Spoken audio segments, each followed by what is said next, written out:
Tady na to, tady v té zadní části můžete vidět, že to má 2 patra. Jsou okénka i nahoře, to znamená, že vlastně tam najíždějí menší auta. A teď budeme tady hopsat do samotného vlaku. Budeme druzí, takže budeme skoro vepředu. Ještě jednou upozorňuji, ty blesky opravdu vypněte, s tím není problém.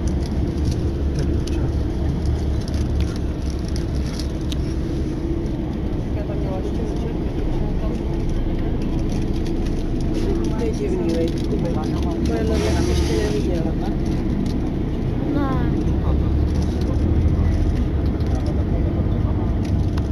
Tady máme jedno patrko náhradní, ale ne to můžu dám To právě, že... No. Hermanka má náhradní patrku na půl.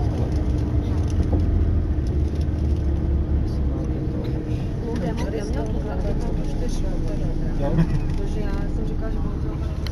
No, to je stejný problém. My jsme tady těch měli plnou, veď. Je tam nejde to. No, už jdeme. Už nejíždíme, podívej. A už nejíždíme, nebo zapojujou pak vagon, Jo, já vím.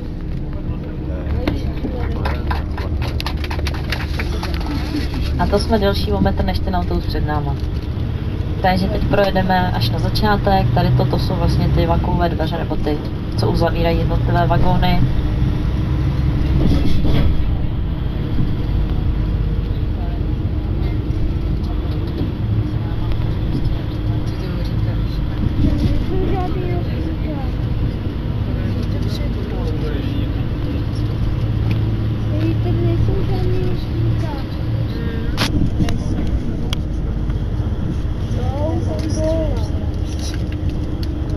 Vystoupíme, abych se mohl koupit na tunel.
Takže jsme téměř vepředu, pokud budete potřebovat tu toaletu, tak tady těmi dveřmi se protlačíte po levé nebo po pravé straně červené nebo oranžové tlačítko, na nějž zmáčknete a tlačíte do těch dveří. Jde to teda těžko, musíte malinko